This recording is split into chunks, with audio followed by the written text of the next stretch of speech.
Well, hello there, Mr. Big Marker. Thanks for meeting with me. You've asked me as your intern to do some research and to jump down the rabbit hole. So I jumped and I digged and I came across one of the assignments that you gave, which you asked me to look up the controversy dealing with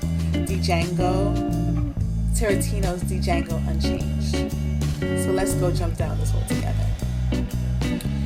So there was a lot of controversy swirling around this one film.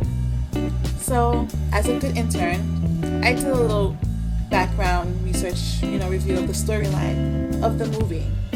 So basically, it was a free slave who was played by Jamie Foxx, who was set out to rescue his wife, played by Olivia Pope, from a brutal Mississippi plantation owner. And then there was a German bounty hunter who helped Django, which was the slave, the free slave, Jamie Foxx.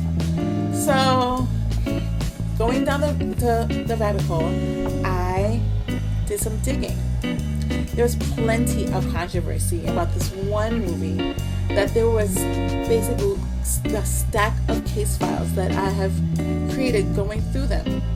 But for time purposes, we'll only deal with one right now.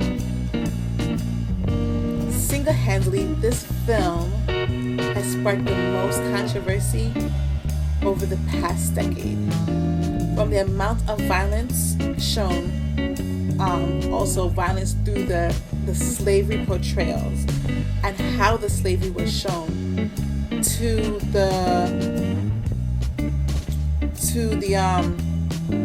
just the racial slurs and vulgarity that was in the movie. And the other controversy that also all wrapped up with it was that how a white guy who was Quentin Tarantino, who was the writer and the director who wrote basically a movie about slavery that was new. So that piqued my interest about Quentin Tarantino and the choice of using violence in his movie. Tarantino is the director and the writer for this film. So I decided to do some more digging. Here we go, a little further down this rabbit hole. And this led me to my first discovery, which was from the International Business Times, called Django Unchanged Is Violence Too Over the Top, that was written by Justine Ashley Constanza.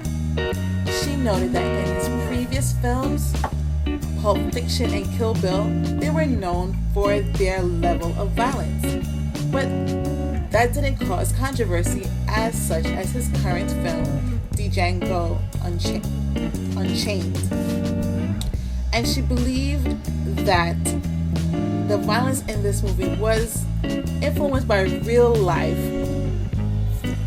things that has happened. She feels that the American moviegoers has found that the depiction of the violence and slavery was more difficult to stomach because of what has happened in the past here in the United States. And you can find that link here.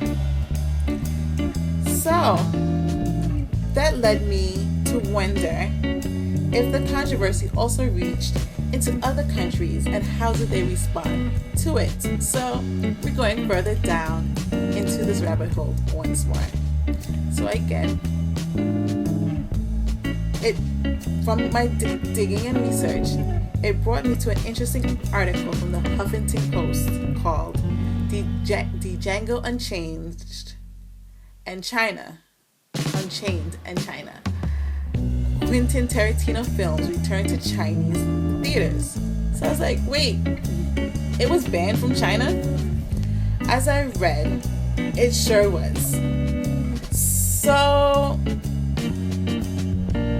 I was like, okay, how did this happen? So reading this article, it told me that this violent slave revenge movie was pulled 1 month after the opening day for quote-unquote technical reasons.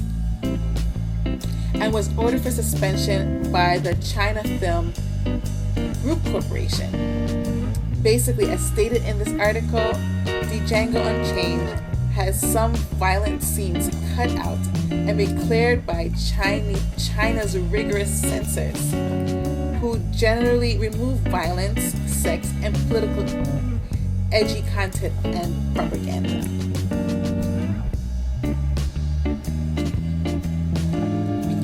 This group, the China Film Group Corporation, has left Chinese moviegoers confused because of the awkward cuts to a lot of American films such as James Bond Skyfall, Iron Man 3, and, as we see, Django Unchained.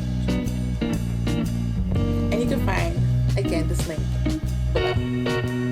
So I said, okay, what is up with this group? Who is this group called China Film Group Corporation that's regulating what their fellow countrymen can or cannot watch?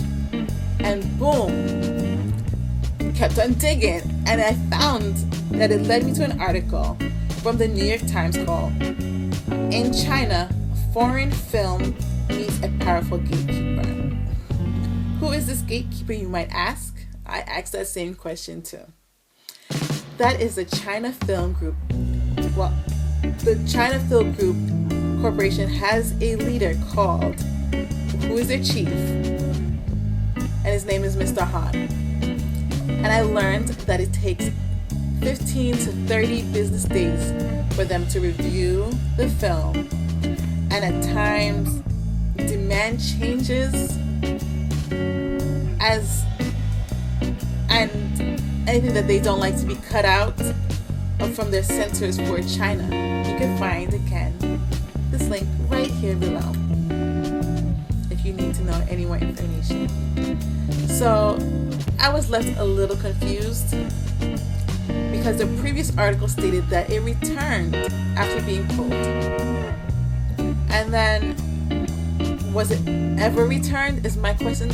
Did the Chinese people ever get to watch the movie? And on EBSCOhearst, I found an article that Variety says that it was released, but as to prove that the other article was true, that it was released, but it was pulled in the middle of the movie, to confirm my previous statement that they are stricter than America's censorship. And I thought American censorship was tough. So I took some serious sleuthing, and which caused me to dig a little deeper in my rabbit hole. But on May 12th, Django Unchained was finally shown in Chinese cinemas. Finally. There was a lot of editing done to avoid offending the Chinese and Mandarin people, to divert possible feud connotations. There was a guy in the movie, I believe, and he was half Chinese, or maybe he was half Mandarin, and they asked for his name change and something else so that they can avoid conflict in their country. And to find this information, you can look below here at this link. So now that everything is cleared in China, why is it such a big deal that the movie be shown there? As well, all the stuff that we have to go through just so that they can see it. Well, I found out that reviewing all these articles, that China is the second biggest movie market in the world. Previously, that position was Japan, but China has taken the movie market by storm. So because China is the second largest market, we have to cater to the Chinese people. Directors have to accept to alter their movies of showing Chinese culture or Chinese people or Chinese government in a bad light. They will have to tailor films to suit the Chinese market. China is a community country, and they have serious censorship regulations and have to compromise well, the directors, they have to compromise if they want to show their movies there in China.